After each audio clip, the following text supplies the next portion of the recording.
నమస్కారం. N24 news morning bulletin కు స్వాగతం. ముందుగా హెడ్లైన్స్ చూద్దాం. ట్రాఫిక్ నిర్వహణ, రోడ్డు భద్రతపై సీఎం సమీక్ష. రోడ్డు ప్రమాదాల నివారణకు ప్రత్యేక చర్యలు. ట్రాఫిక్ నిర్వహణపై అధికారులకు ఆదేశాలు. ప్రజల ప్రాణరక్షణే ప్రభుత్వ లక్ష్యం.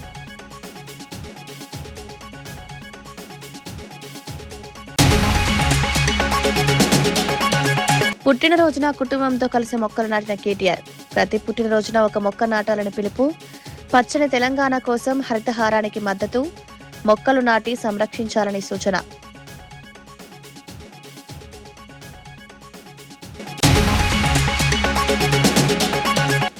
నీట్ లీక్లపై కఠిన చర్యలకు చట్ట సవరణలు. పరీక్షల అక్రమాలపై కఠిన శిక్షలకు సిద్ధం. పేపర్ లీక్ కేసులకు ఫాస్ట్ ట్రాక్ కోర్టుల ప్రతిపాదన. పరీక్షల పారదర్శకతకు కేంద్ర కీలక నిర్ణయం.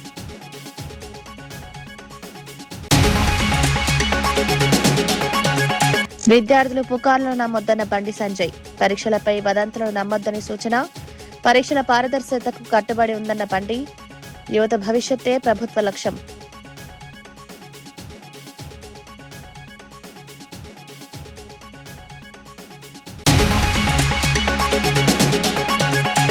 బీఆర్ఎస్ పై స్పందించిన నేతలు ఎందుకన్న మహేష్. నేటి అంశంపై బీఆర్ఎస్ మౌనాన్ని ప్రశ్నించిన కాంగ్రెస్. విద్యార్థుల కోసం కాంగ్రెస్ పోరాటం. బీఆర్ఎస్ రాజకీయాలను ప్రజలు గమనిస్తున్నారన్న మహేష్. తెలంగాణలో ట్రాఫిక్ నిర్వహణను మరింత సమర్థవంతంగా మార్చడంతో పాటు రోడ్డు ప్రమాదాల నివారణకు చేపట్టాల్సిన చర్యలపై ముఖ్యమంత్రి రేవంత్ రెడ్డి ఉన్నత స్థాయి సమీక్ష నిర్వహించారు.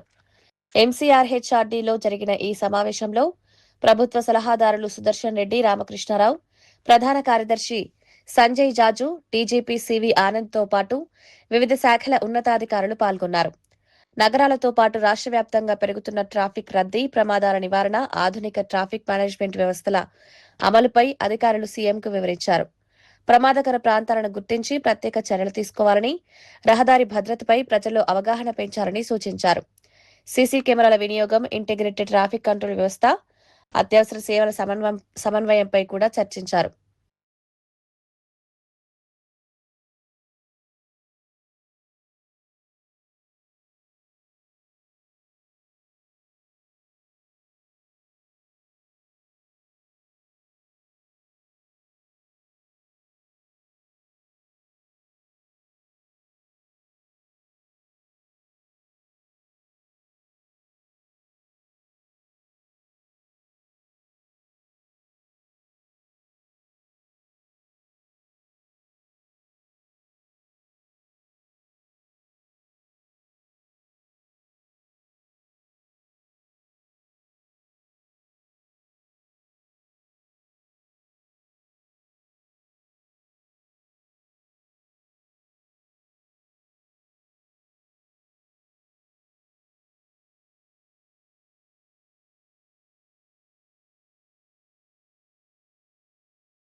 దేశవ్యాప్తంగా నీట్ పేపర్ లీక్ ఘటనల నేపథ్యంలో పరీక్షల అక్రమాలను అరికట్టేందుకు కేంద్ర ప్రభుత్వం కీలక నిర్ణయం తీసుకుంది. పబ్లిక్ ఎగ్జామినేషన్స్ చట్టం 2024లో సవరణలకు కేంద్ర మంత్రివర్గం ఆమోదం తెలిపింది. ప్రశ్నాపత్రాల లీకేజీలు, పరీక్షల్లో సంఘటిత అక్రమాలకు పాల్పడే వారిపై మరింత కఠిన శిక్షలు విధించేలా మార్పులు ప్రతిపాదించారు. జైలు శిక్షలతో పాటు భారీ జరిమానాలు విధించే నిబంధనలను బలోపేతం చేయనున్నారు. పరీక్షల అక్రమాలకు సంబంధించిన కేసుల విచారణ వేగంగా పూర్తయ్యేలా ప్రత్యేక ఫాస్ట్ ట్రాక్ కోర్టుల ఏర్పాటుకు కూడా ప్రతిపాదించారు. నిర్దిష్ట కాల వ్యవధిలో దర్యాప్తు, విచారణ పూర్తయ్యేలా చట్టపరమైన వ్యవస్థను మరింత పటిష్టం చేయనున్నారు. ఈ సవరణ బిల్లును త్వరలో లోక్సభలో ప్రవేశపెట్టే అవకాశం ఉందని కేంద్ర వర్గాలు తెలిపాయి. పరీక్షల పారదర్శకతను కాపాడుతూ విద్యార్థుల భవిష్యత్తును రక్షించడమే ఈ చట్ట సవరణల ప్రధాన ఉద్దేశమని పేర్కొన్నారు.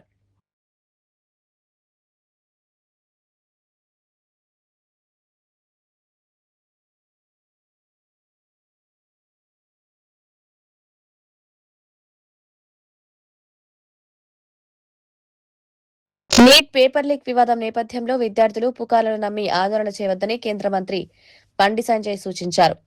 కమ్యూనిస్టులు, అరాచక శక్తులు సనాతన ధర్మానికి, హిందూ సమాజానికి వ్యతిరేకంగా ఉద్దేశపూర్వకంగా అలజడులు సృష్టిస్తున్నారని ఆరోపించారు. పరీక్షల వ్యవస్థలో సంస్కరణలు తీసుకురావడంపై ప్రధాని నరేంద్ర మోదీ ప్రభుత్వం స్పష్టమైన విధానంతో ముందుకు సాగుతోందన్నారు. పరీక్షల పారదర్శకత, విద్యార్థుల భవిష్యత్తు రక్షణ కోసం కేంద్రం అవసరమైన చర్యలు తీసుకుంటుందని వివరించారు. వదంతులను నమ్మి తమ భవిష్యత్తును పాడు చేసుకోవద్దని విద్యార్థులకు సూచించారు. ప్రభుత్వం తీసుకొస్తున్న మార్పులపై విశ్వాసం ఉంచాలని, పరీక్షల నిర్వహణను మరింత పటిష్టంగా మార్చేందుకు చర్యలు కొనసాగుతున్నాయని తెలిపారు. రాబోయే రోజుల్లో కూడా ఇటువంటి అక్రమాలు జరగకుండా అనేక సంస్కరణలు తీసుకొచ్చి పొరపాట్లు జరగకుండా ఉండడానికి అనేక చట్టాలు తీసుకొస్తున్నాం. కానీ దీనికి ఈ ప్రతిపక్ష పార్టీలో ఆ పార్టీలో వాళ్ళ వలలో పడకుండా, అరాచక శక్తుల యొక్క ట్యాప్లో పడకుండా, సోషల్ మీడియాలో వస్తున్న వదంతులను నమ్మకుండా మీ భవిష్యత్తుని కాపాడుకోవాలని చెప్పి, మీ బంగారు భవిష్యత్తుని కాపాడుకోవాలని చెప్పి మనస్ఫూర్తిగా ఈ వేదిక ద్వారా వాళ్ళకి అప్పీల్ చేస్తాను. జేఎన్టీయు కాకినాడ, మంగళగిరికి చెందిన ప్రముఖ డిజిటల్ ట్రాన్స్ఫర్మేషన్ సంస్థ ఎఫెక్ట్రానిక్స్ సిస్టమ్స్ ప్రైవేట్ లిమిటెడ్ సంయుక్తంగా పరిశ్రమల అవసరాలకు అనుగుణంగా కొత్త ఎంటెక్ కోర్సును ప్రారంభించనున్నాయి. ఇందుకోసం ఇరు సంస్థలు విజయవాడలో అవగాహన ఒప్పందంపై సంతకాలు చేశాయి. JNTU vice chancellor CSRK Prasad సమక్షంలో ఈ కార్యక్రమం జరిగింది. ఇంటర్నెట్ ఆఫ్ థింగ్స్ విభాగంలో 2 ఏళ్ల ఇండస్ట్రీ స్పాన్సర్డ్ ఎంటెక్ కోర్సును ప్రారంభిస్తున్నట్లు అధికారులు వెల్లడించారు. తొలి విడతలో 25 మంది విద్యార్థులతో ఈ కోర్సు ప్రారంభం కానుంది. పరిశ్రమలకు అవసరమైన ఆధునిక సాంకేతిక నైపుణ్యాలను విద్యార్థులకు అందించడమే లక్ష్యంగా ఈ కార్యక్రమాన్ని రూపొందించినట్లు తెలిపారు. అకాడమిక్ విద్యతో పాటు ప్రాక్టికల్ శిక్షణ, పరిశ్రమ అనుభవం కల్పించి విద్యార్థులను ఉద్యోగాలకు సిద్ధం చేయనున్నట్లు పేర్కొన్నారు. 25 మెంబర్స్ స్టూడెంట్స్కి ఎంటెక్ కోర్స్ బిల్డ్ చేసి ఎవ్రీ ఇయర్ 25 మెంబర్స్ని స్కాలర్షిప్తో మేము రన్ చేస్తాం. మన ప్రొడక్ట్స్ అంటే మన ప్రజలకి జీవన విధానంలో కావాల్సినటువంటి సౌకర్యాలు కానీ, వస్తువులు కానీ, ఏదైనా కానీ మన దేశంలోనే మనం తయారు చేసుకోగలగాలి. దానికి అనుగుణంగా ఎన్ఈపి 2020 అని ఒక మన ఎడ్యుకేషన్ పాలసీ డాక్యుమెంట్ వచ్చింది. మన క్లాస్ రూమ్లో పాఠాలు చెప్తే ఒకటే సరిపోదు. మన చుట్టూ సొసైటీలో, సమాజంలో ఉన్నటువంటి ప్రాబ్లమ్స్ ఏంటి, ఆ ప్రాబ్లమ్స్ కావాల్సినటువంటి సొల్యూషన్స్ ఏంటి, వాటికి కావాల్సినటువంటి వస్తువులు కానీ, ఎక్విప్మెంట్ కానీ మనం ఇక్కడే తయారు చేసి సాధించాలి అని అనుకున్నప్పుడు ఎడ్యుకేషన్ ఇన్స్టిట్యూషన్స్కి, ఇండస్ట్రీకి ఒక అనుసంధానం కావాలి. ప్రతి సంవత్సరం 25 మంది స్టూడెంట్స్ని మెరిట్ బేస్డ్గా తీసుకొని వాళ్ళందరికీ ఒక 1 ఇయర్ మా దగ్గర చదువుతారు. నెక్స్ట్ 1 ఇయర్ వాళ్ళ ఎలక్ట్రానిక్స్ ఇండస్ట్రీలోనే వాళ్ళు ఇంటర్న్షిప్ తీసుకుంటారు. ఆ ఇంటర్న్షిప్ చేసే టైంలో వాళ్ళందరికీ ఇంటర్న్షిప్ ఫెలోషిప్ ఇస్తారు. సక్సెస్ఫుల్గా కంప్లీట్ అయిన తర్వాత వాళ్ళకు ఉద్యోగాలు కూడా కల్పిస్తారు. పుట్టినరోజున కుటుంబంతో కలిసి మొక్కలు నాటిన కేటీఆర్ తన పుట్టినరోజు సందర్భంగా BRS working president KT Rama Rao Erravelli వ్యవసాయ క్షేత్రంలో కుటుంబ సభ్యులతో కలిసి మొక్కలు నాటారు. పర్యావరణ పరిరక్షణ ప్రతి ఒక్కరి బాధ్యత అని పేర్కొంటూ హరితహారానికి తన మద్దతు తెలిపారు. మొక్కలు నాటడమే కాకుండా వాటిని సంరక్షించడం కూడా సమాజం బాధ్యత అని కేటీఆర్ అన్నారు. భావితరాలకు పచ్చని తెలంగాణను అందించాలంటే ప్రతి ఒక్కరూ కనీసం ఒక మొక్కను నాటి దాన్ని పెంచాలని పిలుపునిచ్చారు. వాతావరణ మార్పులు, పెరుగుతున్న కాలుష్యం నేపథ్యంలో పచ్చదనం పెంపు అత్యంత అవసరమని పేర్కొన్నారు. ప్రతి పుట్టినరోజు, ప్రతి శుభకార్యాన్ని మొక్కలు నాటే కార్యక్రమంతో అనుసంధానం చేయాలని పిలుపునిచ్చారు.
ఢిల్లీలో శాంతియుతంగా నిరసన తెలుపుతున్న విద్యార్థి సాహిల్ పై పేలెట్ గన్ ప్రయోగించిన ఘటనపై కాంగ్రెస్ అగ్రనేత రాహుల్ గాంధీ తీవ్ర ఆగ్రహం వ్యక్తం చేశారు. ఢిల్లీ యూనివర్సిటీ విద్యార్థి అయిన సాహిల్ కుటుంబానికి అండగా ఉండేందుకు పార్ట్ టైం ఉద్యోగం చేస్తూనే పోటీ పరీక్షలకు సిద్ధమవుతున్నాడని తెలిపారు. ఎస్ఎస్సీ పేపర్ లీక్ బాధితులైన అతను పరీక్షల పారదర్శకత కోసం నిరసనలో పాల్గొనగా ఇప్పుడొక కన్నుచూపును కోల్పోయే ప్రమాదంలో ఉన్నాడని పేర్కొన్నారు. ప్రశ్నలు అడిగినందుకు జవాబుదారీతనం కోరినందుకు విద్యార్థులకు ఇలాంటి శిక్ష విధించడం ప్రజాస్వామ్యానికి మంచిది కాదన్నారు. సాహిల్తో పాటు న్యాయం కోరుతున్న ప్రతి విద్యార్థికి కాంగ్రెస్ అండగా ఉంటుందని స్పష్టం చేశారు. पीसफुल प्रोटेस्ट कर रहे थे. सरकार ने कहा है कि कोई पैलेट गन यूज नहीं हुई है. कहा है ना, ये देखिए, ये है पैलेट गन. थोड़ा घूम जाओ. इसको कहते हैं पैलेट गन. इसको कहते हैं पैलेट गन.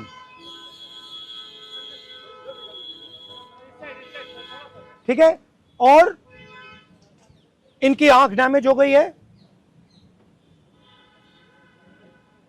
इनकी आंख से इनको दिखाई नहीं दे रहा है. तो ये हमारे फ्यूचर हैं हिंदुस्तान के. ऐसे हजारों युवाओं पर पैलेट गन चलाई गई है, लाठी चलाई गई है, मारा गया है, पीटा गया है. और ये क्या कर रहे हैं? पीसफुल प्रोटेस्ट कर रहे हैं. क्यों कर रहे हैं? इनका पेपर लीक हुआ है. इन्होंने पुलिस का एग्जाम किया, मेहनत की, सालों मेहनत की, और फिर एक दिन इनको बताया गया कि भैया पेपर लीक हो गया है, आपके पास 60-70 लाख रुपए नहीं है, जिसके पास है वो पेपर खरीद के चला गया, आप जानो, आपका काम जाने. और ये लाखों लोगों के साथ हुआ है. इनके माता पिता ने मेहनत के पैसे से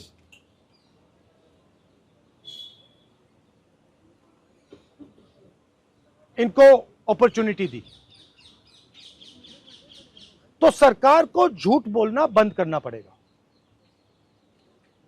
सरकार ने हमारे फ्यूचर पर आक्रमण किया है.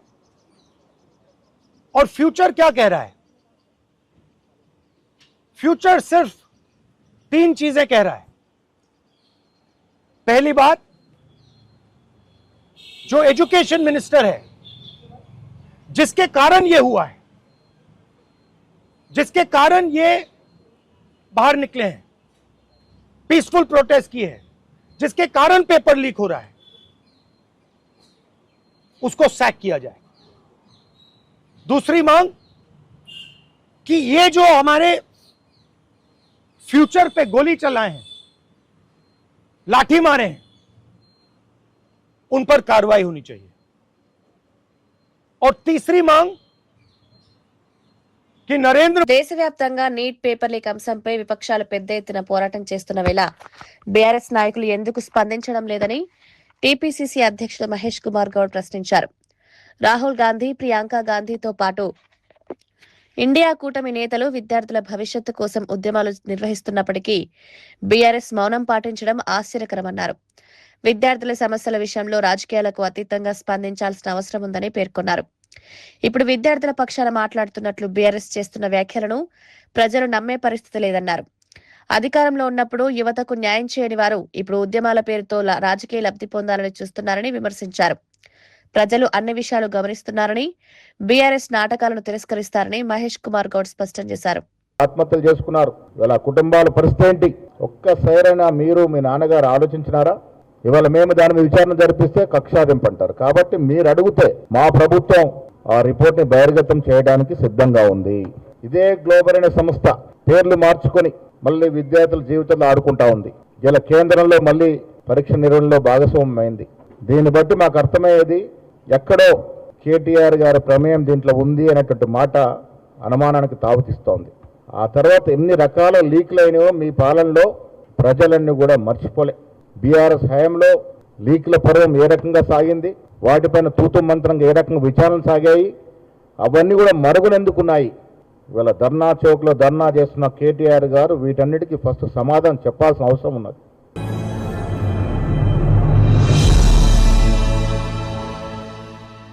ఎస్ఐఆర్ ప్రక్రియలో కాంగ్రెస్ కార్యకర్తలు బాధ్యతాయుతంగా వ్యవహరించాలని పార్టీ నాయకత్వం పిలుపునిచ్చింది. అర్హత కలిగిన ఒక్క ఓటరు కూడా ఓటు హక్కును కోల్పోకుండా చూడడం ప్రతి కాంగ్రెస్ కార్యకర్త బాధ్యత అని స్పష్టం చేసింది. ప్రజాస్వామ్యంలో ఓటు హక్కు అత్యంత శక్తివంతమైన ఆయుధమని, దాన్ని కాపాడేందుకు గ్రామ స్థాయి నుంచి ప్రతి కార్యకర్త చురుకుగా పనిచేయాలని సూచించింది. ఓటర్ జాబితాలో అర్హుల పేర్లు తప్పకుండా నమోదయ్యేలా ప్రజలకు సహాయం చేయాలని, అవసరమైన అవగాహన కల్పించాలని కోరింది. ఎన్నికల ప్రక్రియ పారదర్శకంగా ఉండాలంటే ఓటర్ జాబితా ఖచ్చితత్వం కీలకమని పేర్కొంది. ప్రజల హక్కుల పరిరక్షణకే కాంగ్రెస్ పార్టీ లక్ష్యమని, ప్రతి ఓటు విలువైందని తెలిపింది. మిస్ కాకుండా చూసే బాధ్యత అధికార పార్టీగా మన ప్రభుత్వం మీద మన పార్టీ మీద ఉన్నది. ఇది ఒక వన్ చెప్పాలంటే రేపు వచ్చే ఎలక్షన్లో 2029లో మళ్ళా మన పార్టీని అధికారంలోకి వస్తుంది. అప్పుడు మనకి ఈజీ అవుతుంది. దాంతోపాటు ప్రజలకు ఓటు హక్కు లేకపోతే ప్రజాప్రతినిధులు కానీ ప్రభుత్వాన్ని నిలదీసే హక్కు ఉండదు. కాబట్టి అలా ఓటు హక్కు అనేది ముఖ్యం. ఆ ఓటు హక్కు కోసమే ఈరోజు ఇది ఎన్నికలు ఇవన్నీ తర్వాత సంగతి. మేము చేసే కార్యక్రమాలు చూసి ప్రజలు మళ్ళీ ఆదరిస్తారు. కానీ ఈ ఓటు హక్కు కోసం ఇంకా ఎన్ని రోజులు మా కార్యకర్తలు కష్టపడి పనిచేయాలని యాదగిరిగుట్ట నెంబర్ 1 ఫామ్లో ఉన్నందుకు ఇప్పటికీ అభినందిస్తూ వీళ్ళందరినీ కూడా ప్రధానమంత్రిగా రాహుల్ గాంధీ గారు వచ్చే టర్మ్లో కావడం ఖాయం. మొన్ననే పోయినసారి తక్కువ మెజార్ 30-40 సీట్లతోనే మన కూటమి యూపీఏ కూటమి ఓడిపోయింది. ఈరోజు ఎన్ని రకాల ప్రలోభాలు పెట్టి పార్టీలు తెచ్చుకున్నా ఇవాళ యువత అంతా కూడా ఎగ్జామ్స్ కండక్ట్ చేయలేని చేతగాని ప్రభుత్వం అని చెప్పి ప్రజలలో ఒక విధంగా యువతలో అసహనం వచ్చిందంటే యువతతో పెట్టుకున్న వాళ్ళు ఎవరు కూడా ప్రభుత్వంలో ఉండలేదు. 18 నుంచి 35 ఏళ్ళ ఏజ్ ఉన్న వాళ్ళు 40% ఓట్లు ఉంటాయి. వాళ్ళు అనుకునే ప్రభుత్వాలు అన్నీ పడిపోతాయి. ఈరోజు 12 ఏళ్లలో 152 ఎగ్జామ్స్ లీక్ అయినాయి పేపర్లు అంటే ఎంత అసమర్థమ ప్రభుత్వం మీరు అర్థం చేసుకోవాలి. తప్పకుండా ఇవాళ రాహుల్ గాంధీని మీరు కొట్టినా అరెస్ట్ చేసినా ఆయన భయపడకుండా ప్రియాంక గాంధీ కూడా తోడైంది. ఇప్పుడు పార్లమెంట్లో 99 మంది ఎంపీలతో పాటు సమాజ్వాదీ పార్టీ కానీ వీరందరూ కూడా ఉండి వచ్చేది మొత్తం మళ్ళా యూపీఏ ప్రభుత్వం. తప్పకుండా యూపీఏ ప్రభుత్వంలో ఆ రోజు ఉపాధి హామీ పెడితే ఈరోజు దాని పేరు మార్చి కూలీలకు 2 పూటలు అన్నం పెట్టేదాన్ని 40% రాష్ట్రం పెట్టుకోవాలి, 60% కేంద్రం పెడతాం. అంటే ఏ విధంగానో ఆ పథకాన్ని ఎత్తేయాలని చూస్తుంది. ఆ పథకం లేకుంటే ఇవాళ కూలీల పని, భూమి లేని వారి పని ఏ పరిస్థితి ఉంది? మన్మోహన్ సింగ్, సోనియా. ప్రజా సమస్యలపై పార్లమెంట్లో సార్థకమైన చర్చలు జరగాలని, ప్రతిపక్షాల గొంతు నొక్కే విధానాన్ని కేంద్ర ప్రభుత్వం విరమించుకోవాలని భువనగిరి లోక్సభ సభ్యుడు చామల కిరణ్ కుమార్ రెడ్డి అన్నారు. ప్రజాస్వామ్యంలో అధికార పక్షం, ప్రతిపక్షం కలిసి ప్రజా ప్రయోజనాల అంశాలపై చర్చించడం అత్యంత అవసరమని పేర్కొన్నారు. ప్రతిపక్షం లేవనెత్తిన 5 కీలక డిమాండ్లపై కేంద్ర ప్రభుత్వం సానుకూలంగా స్పందించే పార్లమెంటును సజావుగా నడిపేందుకు పూర్తి సహకారం అందిస్తామని స్పష్టం చేశారు. ప్రజల సమస్యలను పక్కన పెట్టి సభా కార్యక్రమాలు ముందుకు తీసుకెళ్లడం సరికాదన్నారు. రైతులు, విద్యార్థులు, యువత, నిరుద్యోగులు ఎదుర్కొంటున్న సమస్యలపై కేంద్రం సమాధానం చెప్పాల్సిన బాధ్యత ఉంది. రెండోది, ఈ పేపర్ లీక్ల మీద డిస్కషన్ కూడా చేయాల్సిన అవసరం ఉంది హౌస్ లో. దీని విషయంలో లీడర్ ఆఫ్ అపోజిషన్ కి సమయం ఇచ్చి మాట్లాడించాల్సిన అవసరం ఉంది. ఒకవేళ అది మాట్లాడిచ్చే ఉంటే గత సెషన్ నుంచి ఈ రోజు ఈ యొక్క ప్రధానమంత్రి ఇంటి దగ్గర ధర్నా చేయాల్సిన పరిస్థితే వచ్చేది కాదు. మూడో అంశం వచ్చి మొన్న 20వ తారీఖు నాడు ఏదైతే కాక్రోచ్ జనతా పార్టీ ఇచ్చినటువంటి పిలుపు మేరకు విద్యార్థులను అమానుషంగా కొట్టినటువంటి విషయాన్ని ఇమీడియట్ గా ఇన్వెస్టిగేషన్ చేయించాలి.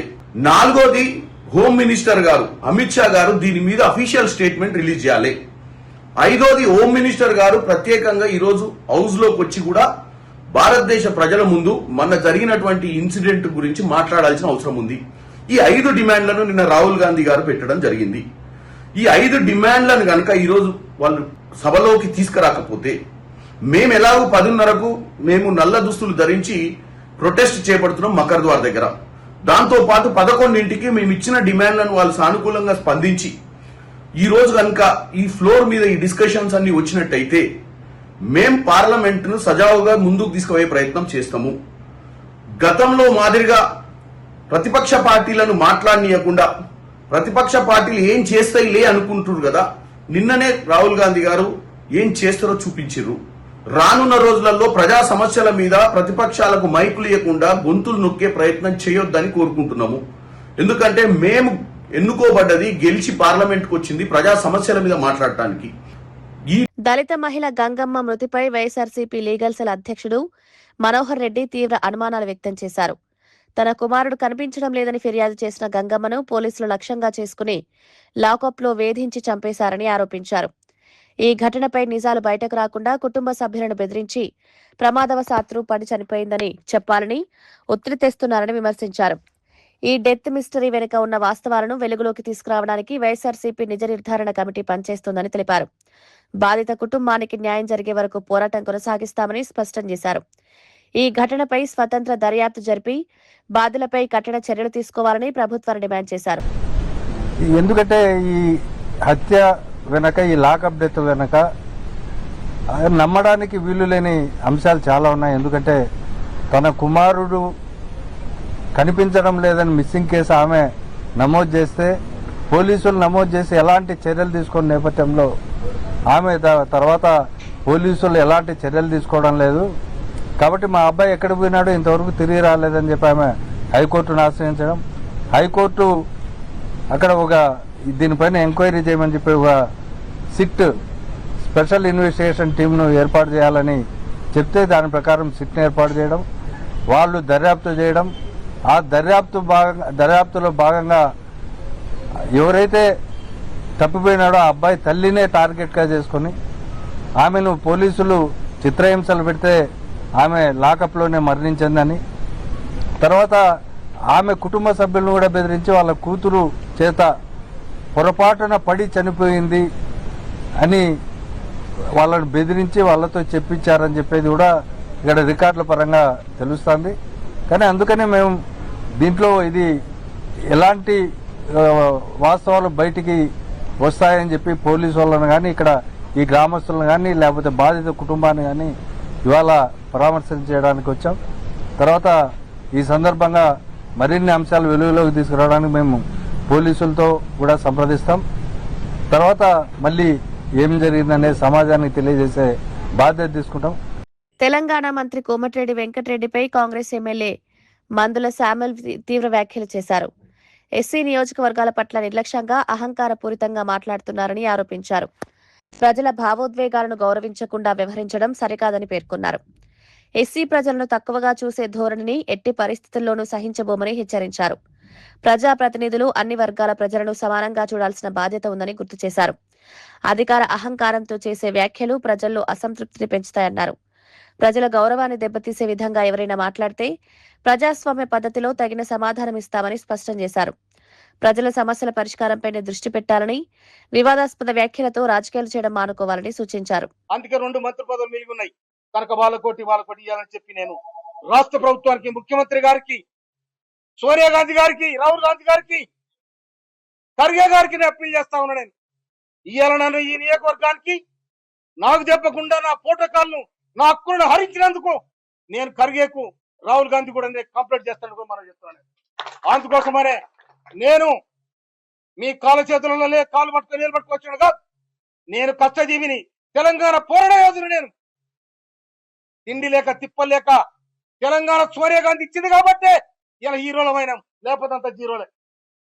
అందుకోసమనే సోనియా గాంధీ ఎందుకోసం వచ్చింది? మా మీద పెత్తనం చేయాలని మీకు ఇయ్యలే.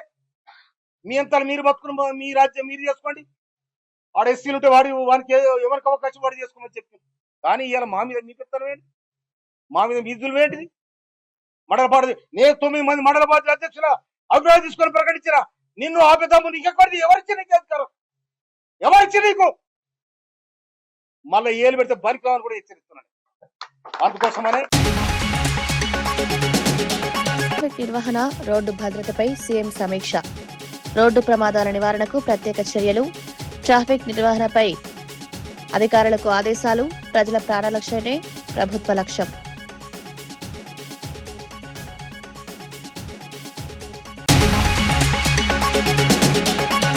పుట్టినరోజున కుటుంబంతో కలిసి మొక్కలు నాటిన కేటీఆర్. ప్రతి పుట్టినరోజున ఒక మొక్క నాటాలని పిలుపు. పచ్చని తెలంగాణ కోసం హరితహారానికి మద్దతు. మొక్కలు నాటి సంరక్షించాలని సూచన.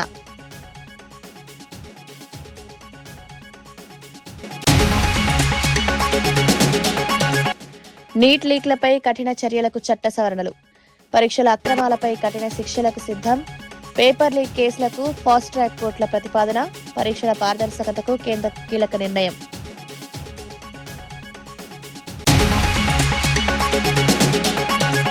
విద్యార్థులు పుకార్లను నమ్మొద్దన్న బండి సంజయ్, పరీక్షలపై వదంతులను నమ్మొద్దని సూచన, పరీక్షల పారదర్శకతకు కట్టుబడి ఉందన్న బండి, యువత భవిష్యత్తే ప్రభుత్వ లక్ష్యం.